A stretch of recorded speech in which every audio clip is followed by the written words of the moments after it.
नमस्कार, आप देख रहे हैं इंडिया न्यूज हरियाणा में, आपके साथ तरन्नुम जहां शेख। बुलेटिन की शुरुआत करते हैं आपको सीधा लिए चलते विधानसभा, जहां पर कार्यवाही लगातार जारी है। वो अलग बात है कि 50 किलो की जगह 100 किलो गिर दो, क्योंकि गोबर का खाद, हम किसान हैं, जब खेत के अंदर हम गोबर का खाद डालते हैं तो फसल दुगनी होती है। तो इस प्रकार से गोबर का, गौ के गोबर को भी हम सदुपयोग कर सकते हैं। और मैं इस सदन में निवेदन करना चाहूंगा माननीय मुख्यमंत्री से, अध्यक्ष जी आपके माध्यम से, और मंत्री जी से, कोई ऐसी व्यवस्था जरूर करी जाए जिससे बेसहारा पशुओं से छुटकारा मिले। इस प्रदेश की जनता के अंदर जो एक्सीडेंट होते हैं उनकी जान बचे। बहुत बहुत धन्यवाद। जय हिंद, जय भारत। अमित शाह जी। धन्यवाद अध्यक्ष महोदय। ये एक अत्यंत ही बहुत ही ज़रूरी विषय है और ख़ास करके मैं कहना चाहूँगा कि जिस तरीके से सरकार ने कई बार अभियान चलाए कि open defecation free, kerosene free, तो उसी तरीके से मैं मानता हूँ कि एक ऐसा अभियान, व्यापक अभियान चलाने की आज आवश्यकता है जिसका नाम दे बेसहारा गौवंश मुक्त हरियाणा। एक तरीके से हमारा एक मिशन होना चाहिए कि आज की तारीख में, अगले, जैसे हम हमेशा कहते हैं 2022 तक, 2024 तक ये करके दिखाएंगे, जब तक एक समय निर्धारित तरीके से नहीं करेंगे शायद ये, और इसके लिए सारा सदन मैं मानता हूँ एक साथ इस मुद्दे के साथ रहेगा। कुछ मैं छोटे सुझाव देना चाहूँगा कि सभी लोग बोलना चाहते हैं। पहला सुझाव ये रहेगा कि किसी तरीके से, खासकर हमने गौवंश की बात की, जो नंदी है ये बहुत बड़ी एक समस्या हम सभी के लिए, और इसको कोई भी गौशालाएं तो हम बहुत बनाते हैं, पर नंदियों के लिए बहुत कम लोग आगे आकर पूरी तरीके से कोई व्यवस्था करते हैं। तो सरकार को चाहिए कि पूरे प्रदेश में कम से कम 3, मैं मानता हूं, जैसे हिसार हो गया, करनाल हो गया, एक सर्दन हरियाणा की तरफ एक बड़ा इलाका निर्धारित करके जहां ज़्यादा उपजाऊ ना हो, उस तरीके से एक नंदी धन केंद्र के रूप में उसको स्थापित करे, जिसको सरकार चलाने का काम करे, और सभी क्षेत्रों से लोग जो है इन नंदियों को वहां पर ट्रांसपोर्ट कर और सरकार उसका खर्चा ले। हमने पंचकुला में नंदीशाला का 8 एकड़ में शुरुआत कर दी है। जो नहीं अध्यक्ष जी, हमने पंचकुला में, हाँ, इसी तरीके से हमारे यहाँ पर भी है, वो सामाजिक संस्थाएं चला रही हैं, और व्यापक बड़े स्तर पर हो तो बहुत बड़ी सुविधा मिलेगी। दूसरा, एक सीमांतर क्षेत्र जो है, जैसे मेरा क्षेत्र है, डबवाली क्षेत्र, पंजाब से सटा हुआ, एक सेंट्रल गवर्नमेंट की नोटिफिकेशन है कि 50 किलोमीटर के दायरे में दूसरा प्रदेश कोई भी पशु मंडी नहीं लगा सकता, मगर इसके बावजूद हमारे यहाँ पर मौड़ मंडी है, किलियां वाली मंडी है, जहाँ पर पशु मंडी लगती है, और जो भी इस मंडियों में इस तरह के जो बेसहारा पशु होते हैं, जो कामयाब पशु नहीं है, उनको छोड़ दिया जाता है, वो हमारे प्रदेशों में आते हैं। इसको हरियाणा प्रदेश को, मुख्यमंत्री जी को खास इंटरेस्ट लेकर दूसरे प्रदेश से बात करके इन मंडियों को खत्म करवाना चाहिए, ताकि हमारे प्रदेश को एक राहत मिले। इसके साथ साथ मैं मानता हूँ इंडस्ट्रीज को अगर आप इंसेंटिव देने का काम करें, अगर वो गौशालाओं को अडॉप्ट करें, कुछ गौशालाओं को अडॉप्ट करें और उनको इंसेंटिव इसके एवज में देने का काम करें, तो एक मैं मानता हूँ एक सुविधा हमें मिल सकती है। गौशालाओं को चलाने के लिए अधिकतम वो लोग राजनीतिक व्यक्तियों के पास, समाज सेवी लोगों के पास आते हैं कि हमें पैसा दीजिए, हमें चलाना है, और बहुत सारे लोग इस कारण से वो गौशालाएं पूरी तरीके से कामयाब नहीं। अगर इंडस्ट्रीज को हम आगे लेकर आएंगे, उनको इंसेंटिवाइज करेंगे, CSR तो यूज किया जा सकता है, उनको अगर एक पूरी एक स्कीम निकाली जाए इसके लिए कि खास करके इस विषय पे अगर लगाएंगे तो एक बहुत अच्छा इंसेंटिव मिलेगा। 5 इसके अलावा एक देना चाहूंगा जी, जो छत्तीसगढ़ में जिस तरीके से चलाया जा रहा है, सरकार ने जो गोबर है गौशालाओं का, वो सरकार खरीदने का काम करती है, मेरे ख्याल से 2 रुपए प्रति केजी के हिसाब से। इस तरह की एक स्कीम हमारी भी होनी चाहिए। जो नंदी है, खास करके जैसे गौ सांड की बात की गई, उनकी नसबंदी के लिए एक व्यापक कार्यक्रम होना बहुत जरूरी है, ताकि इनकी पॉपुलेशन ना बढ़े। और आखिरी सुझाव, मुख्यमंत्री महोदय ने शायद पिछले जो बजट सेशन था, पिछला बजट सेशन था, जिस टाइम उन्होंने सुझाव भी मांगे थे, तो एक हड्डा रोड़ी के लिए, जो इनके हड्डा रोड़ी के लिए एक बहुत बड़ी स्कीम लेकर आए थे, मैंने सुझाव दिया था। तो एक उन्होंने हर जिले के स्तर पर एक केंद्र बनाने की बात की थी, उसका नक्शा भी तैयार है, मगर अभी तक 1.5-2 सालों के बाद भी अभी तक वो कारगर नहीं हुआ, और वो बहुत बड़ी आवश्यकता है, क्योंकि ये हड्डा रोड़ी के लिए जमीन खत्म हो चुकी है और सही मायने में एक विवाद का इश्यू है। तो इसको जल्द से जल्द केवल कागजों पे ना रखकर इसको जमीनी स्तर पर उतारने का काम करे। तो मैं ये आप लोगों से कुछ अहम सुझाव देना चाहूँगा। धन्यवाद जी। शमशेर सिंह गोगी जी। धन्यवाद सर। आपने इस एक गंभीर मुद्दे पे बात करने के लिए कहा। मैं तो छोटे छोटे 2 सुझाव हैं। बहुत सारी गौशालाएं चल रही और गौ माता के नाम पे बड़ा शोर भी मचाया गया और उसको इमोशनल मुद्दा भी बनाया गया। उसके माध्यम से कई गलतियां भी हुई, कई ठीक भी हुए, लेकिन मेरे ख्याल में उसमें कहीं ईमानदारी से काम नहीं हुआ। टोटल तो नहीं 100%, लेकिन बेईमानी भी वहां काम कर रही है बीच में। इसको देखते हुए मेरा सबसे पहला सुझाव ये है कि गौशाला की जितनी जमीन लोगों के कब्जे में है उनको गौशाला के लिए ही सदुपयोग किया जाए, उसको खाली करवाया जाए। और बहुत सारे गांव में गौशाला की जमीन खाली पड़ी है। अगर ये जो संस्थाएं हैं उस पे भी मेरे को लगता है कि संस्थाओं से छोड़ के ये पंचायत को ही, जिस गांव में जमीन है उसी की पंचायत को कहा जाए कि आप इसको पंचायती राज के माध्यम से ही चलाया जाए। तो अब जो खाली जमीन पड़ी है कोई ना कोई तो कब्जा करेगा उस पे। और इस सिस्टम को चालू करना है तो इसमें सबसे जरूरी है, जितनी ईमानदारी से आप गौ को माता समझते हो उतनी ईमानदारी से काम करना पड़ेगा। इसमें कहीं ना कहीं कमी है। हम माता को सिर्फ सदुपयोग करते हैं किसी स्वार्थ के लिए। माता को माता समझ के अगर काम करते हैं तो गौएं यहाँ जो फिरती हैं ना बाजार में, मेरा छोटा सा शहर है संत, वहां पे कोई दिन ऐसा नहीं है जिस दिन यहाँ पे एक्सीडेंट ना हो एक या दो। और ये नंदी की बात आई, हमारे यहाँ गरौंडा में नंदीशाला है।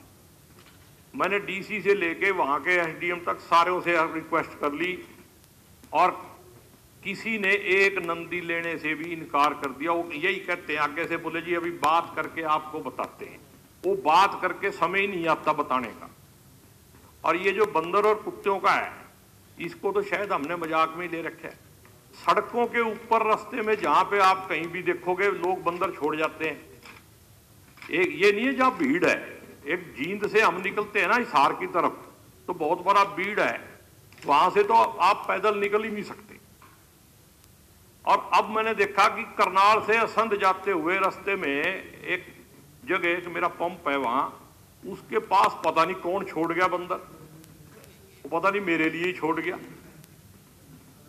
वो जब मैं जाता हूं तो सड़क पे ही रहते हैं। मैं कहा भाई ये बंदर नहीं मरना चाहिए, नहीं तो यहां तो मुकदमा ऐसा दर्ज हो जाएगा, हनुमान जी नाराज हो जाएंगे क्योंकि लोग तो पता नहीं के बॉन्डर बना देंगे भी मार दिया जी। तो मेरा सबसे बड़ी रिक्वेस्ट आपके माध्यम से सरकार से ये है और इन सारे साथियों से भी है भी, इसमें सबसे बड़ी कमी है कि ईमानदारी से गौ माता को माता समझो और गौशालाओं को और ऐसे संस्थाओं को ईमानदारी से चलाओ, तभी इसका हल हो पाएगा। वरना जितनी मर्जी बना लो, ये जानवर नहीं रुक सकते। अब तो प्रधानमंत्री जी भी वोटों के लिए यूपी में मतलब कह रहे हैं कि हम इस पे कुछ ना कुछ करेंगे। पता चल गया भी हमारी गलतियों की वजह से ये कितना है। और किसान तो इतना दुखी है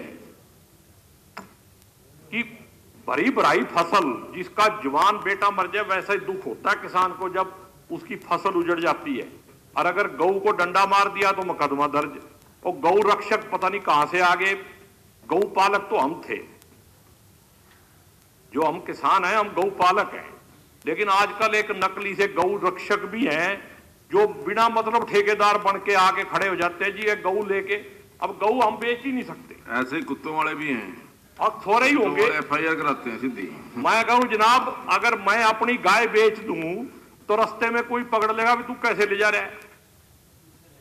ये पशुधन भी कहते हैं हम बेच ही नहीं सकते। और मैं एग्जाम्पल देना नहीं चाहता, हमारे ही एरिए में ऐसे केस हुए हैं। और ये भी नहीं है कि कोई और लेके जा रहा था जिसपे आपको डाउट है।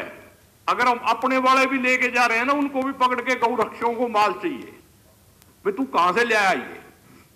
ये तो एक मतलब राजनीतिक मुद्दा बना दिया है, इससे बचना चाहिए और ईमानदारी से ही इसका हल होगा। जय हिंद, जय भारत। अनिल विज जी, एक मिनट, एक बार मंत्री जी बोले फिर आपको मैं बुलाता हूं। अध्यक्ष महोदय, 70 वर्षों तक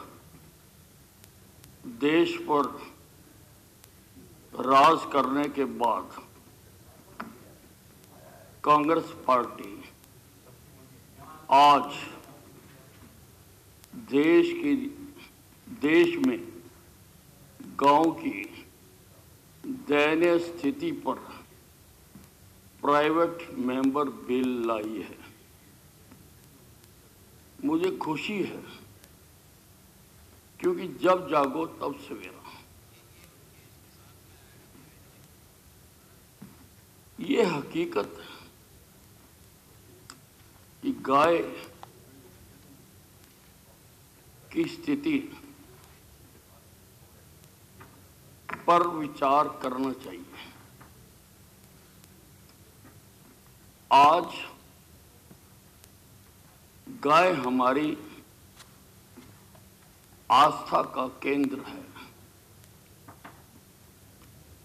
और जिस प्रकार से सड़कों पर,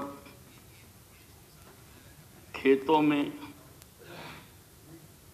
बेसहारा वो घूम रही है, उसकी चिंता की जानी चाहिए,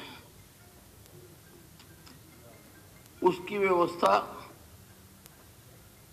की जानी चाहिए। पर उसकी व्यवस्था कौन करेगा?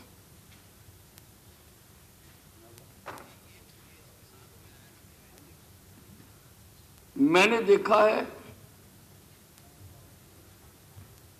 हमारे शहर में गौशाला होती थी। शहर का हर व्यापारी गौशाला के लिए कुछ न कुछ अपनी कमाई में से उसके लिए निकालता था। किसान अपनी खेती में से गौशाला में चारा देकर जाते थे। धीरे धीरे सब बंद होता जा रहा है। अब गाय को तो भूख लगती है, गाय ने तो कुछ खाना है। अब सबका सब सरकारी सहायता पर ही निर्भर नहीं किया जा सकता। उसके लिए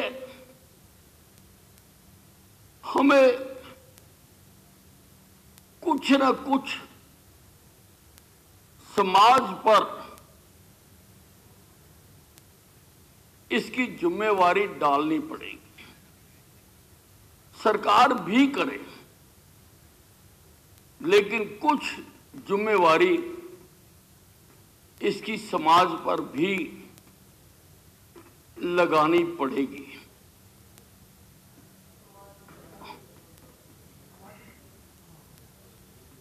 तो ही जाकर ये इतना बड़ा दायित्व, लोगों में श्रद्धा भी है। कादियान साहब ऐसे कमेंट नहीं, लोग करना गलत चीज है, भी चाहते हैं। बड़े सीनियर मेंबर हैं। लोगों को ठीक स्थान की आवश्यकता है कि ठीक स्थान हो जहां पर वो ये जाकर कर सके। इसलिए सरकार और जनता मिलकर ये काम करें। हम ऐसी प्लानिंग करें, स्थान बहुत है,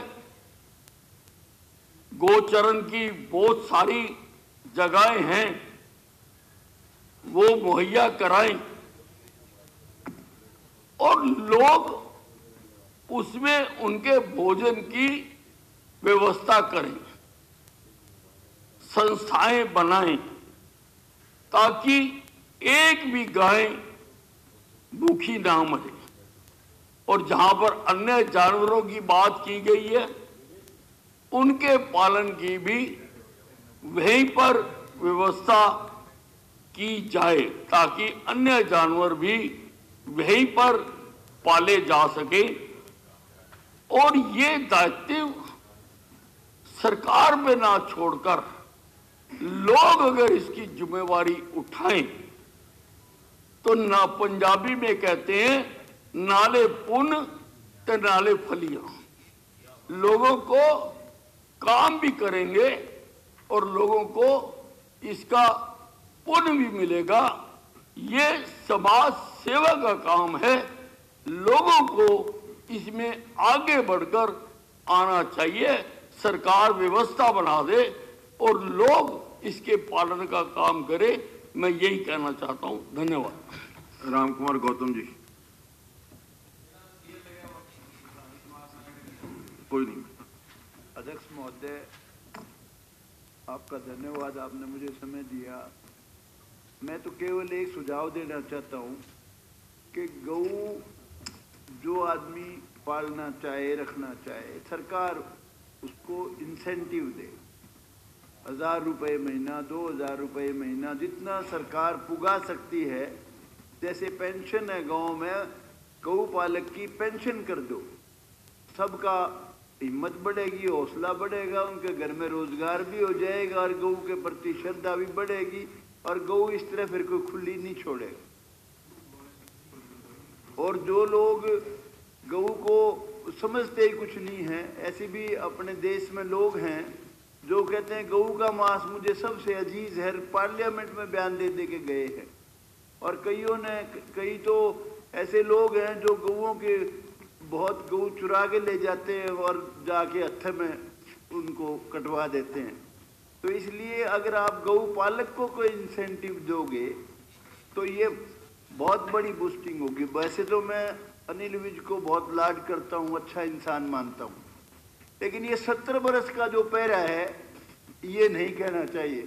17 बरस में 5 साल वाजपेयी जी भी राज करके, 3 साल मुरारजी भाई और अटल बिहारी वाजपेयी और ये जनसंघ भी शामिल था, 2 साल 89 से 91 तक भी बिना कांग्रेस का राज रहा था। ये रटी रटाई बात अनिल विज तो बहुत काबिल आदमी है, नहीं कहनी चाहिए। ये तो मोदी जी ने छेड़ा 70 साल, जैसे उन्हीं के साल में बढ़िया होया और किसी के में होया ही नहीं। ये बहुत गलत बात है। और मुझे एक बात का और दुख है बहुत बड़ा भारी, ये कांग्रेसी तो बोलते नहीं, पता नहीं सांप सूंघ गया इन्हें। मैं कहता हूँ, अरे जिक्र आए जब बंगाल अलग देश बनाया था, इंदिरा गांधी का नाम ना हो, इतनी दुख की बात है। मुझे बहुत दुख आ रहा है कि मैं इमरजेंसी में मैंने कैद काटी थी। गौतम साहब इस सब्जेक्ट पर रहिए, ये तो बहुत लंबी जाल है। छेड़ी बलराज कुंडू जी, बात समाप्त करता हूँ, मैं ज्यादा नहीं बोलता। कुंडू जी, हाँ जी। मैं ये कहता हूँ इस देश को गुलाम किया इंदिरा गांधी ने जब इमरजेंसी में लागू की, इसके ऊपर आइए ना। बाद राजीव गांधी ने डेमोक्रेसी को खत्म कर दिया। He is the killer of democracy.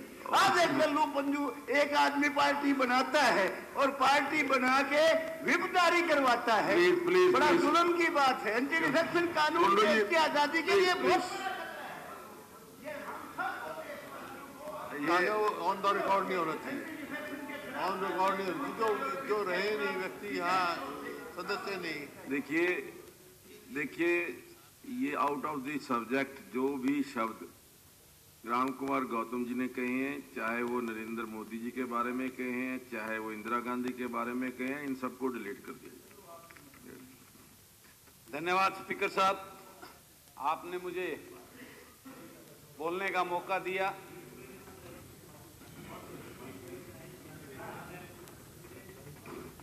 मैं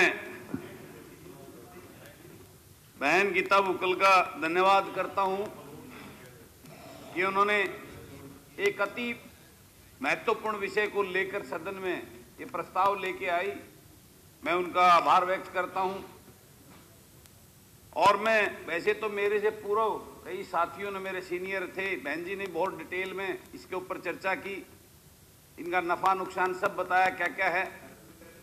लेकिन मैं एक बात पे स्पीकर साहब आपका ध्यान और सदन का ध्यान दिलाना चाहता हूं कि इनमें गायें और खासकर जो ये अमेरिकन सांड है ना, ये नंदी, इनके झुंड जो फसलों को बर्बाद करने का काम करते हैं। रात में तो आज हालात ये हो गए, पहले तो एक जमींदार टॉर्च लेकर लाठी लेकर इनको रात को, अब तो वो एक के काबू नहीं, 8-8 10-10 को रात को जाना पड़ता, पूरे पहरे देने पड़ते हैं। और इनका इतना भयंकर आतंक है कि जिसका कोई वो नहीं, जिस एक खेत में घुस के तो उसका तो खत्म है मामला। बहुत ही भयंकर ये विराट समस्या है। इसका समाधान, जैसे अब जोर लगा गौ हमारी माता, हम सब हिंदू धर्म में उसको जो ना पूजनीय हम सब के लिए। मैं तो वैसे भी 24-25 गौशालाओं से जुड़ा हुआ हूँ। हर महीने लगभग 2 लाख रुपए का चारा, मैं आपके सदन को बताना चाहता हूँ, ये हर महीने लगभग 2 लाख रुपए का चारा रोहतक मंडी से खरीद के मैं भिजवाता हूँ। और उसके अलावा 24 गौशालाओं से मैं जुड़ा हुआ हूँ। तो मैं इसके बारे में बहुत डीपली इसके साथ, लेकिन इसका समाधान आप देखते होंगे, अनेकों खबर छपती है अखबारों में, न्यूज चैनल में, कोई गौशाला का था उसमें इतनी गौएं डेड पाई गई, वो सड़ रही थी। ये एक गंभीर विषय है। और क्योंकि पहले जैसे पित साहब ने कहा कि समाज इसमें बढ़ चढ़ गया, आज समाज टूट चुका है। पहले जमींदारा बड़ा होता था, वो अपने उसमें से इससे, आज एक जमींदार जी का आधा 1 किला, उसका खुद का पेट नहीं भरता, उसको कहां हिम्मत है बेचारे को वो इनके लिए दान दक्षिणा करे। ये सच्चाई है, आज ये धरातल की सच्चाई है। तो वो चीजें नहीं रही पहले जो होती थी, जो समाज हर घर में खेत में से जब गेहूं निकलता, अनाज निकलता था, गऊ के नाम का निकलता। हमारे गांव में तो आज भी परंपरा, जब शादी होती है तो शादी में गौशाला का, मंदिर का 100 रुपए अपनी सरदार अपनी कैपेसिटी के अनुसार शादियों में ब्याज लिया जाता है। लेकिन आज की व्यवस्था, आज आर्थिक रूप से जिस प्रकार से हालात ग्रामीण अंचल में बन गई है, तो वो नहीं रही, वो चीजें खत्म होती जा रही है। हमें बजट देते हैं इन नंदी गौशालाओं में, हर साल कुछ ना कुछ वो भी देते हैं, लेकिन उससे कोई समाधान नहीं होता। आज उनके लिए ये जो नंदियों वाला है, गोरक्षक जो बनाए हैं, वो भी ट्राई करते हैं, गांव वाले भी इकट्ठे करके गौशाला में नंदियों को छोड़ के आते हैं, इनको रात को पकड़ते हैं। लेकिन मैं सच्चाई और आपको प्रैक्टिकल बात बताता हूं, आप कहीं चेक कर सकते हो इस बात को। वो कुछ पैसे देते हैं, 500 रुपए 700 रुपए पर पशु, और उनको छोड़ देते हैं। वो 10 दिन के बाद उस नंदीशाला में, गौशाला में पशु नहीं मिलते। उसकी वजह यह है, उनको वहां खाने के लिए कुछ है ही नहीं। जो किसी शर्म से, लिहाज से कोई वो गौशाला वाले एक बार तो हफ्ता 10 दिन के लिए छोड़ते उसको, उसके बाद रात को उनको फाटक खोल के निकाल दिया जाता है। ये प्रैक्टिकल सच्चाई है। इस बात के लिए जब तक कोई समाधान, हम सब गौ को माता बोलते हैं, सब वो करते हैं, लेकिन मैं पूछना चाहता हूं कितने गौ माता वाले जो जोर लगाने वाले उनके घर में गऊ, मैं आपसे पूछना चाहता हूं समाधान कितने आए कि ये सच्चाई है। जब तक गौ माता को हम अपने घर में गौ माता को नहीं बांध देंगे, और मैं दादा गौतम के सुझाव से सहमत हूं, मैं तो उनका समर्थन करता हूं। जैसे हम वैसे बहुत सारी चीजों के प्रोत्साहन करते हैं, गरीब आदमी को उसके खाने के लिए देते हैं। अगर इस प्रकार की सरकार कोई व्यवस्था करे, जो गौ पालेगा गरीब आदमी, उसको 1000 रुपए 2000 रुपए उसके दिया जाएगा, ये बहुत अच्छा सुझाव है। और दूसरा मैं सुझाव देना चाहता हूं, इसके नफे को बहुत सबने बता लिए, उसके बाद पे ना जाके मैंने बता दिया, किसान के लिए आज सबसे बहुत भयंकर समस्या है। यूपी चुनाव का मेन मुद्दा रहा है, इसके ऊपर तो जो है ना बहुत वोटिंग, माननीय प्रधानमंत्री जी ने इसके ऊपर जो है ना अपनी वोट की है, पहले आया है। तो मैं कहना चाहता हूं इसका समाधान गौशालाएं नहीं है। गौशाला में समाधान नहीं हो सकता। ये जो हम पैसे भी देते, चलिए रुकते हैं यहाँ पर एक छोटे से ब्रेक के लिए। ब्रेक के बाद जल्द हाजिर होंगे।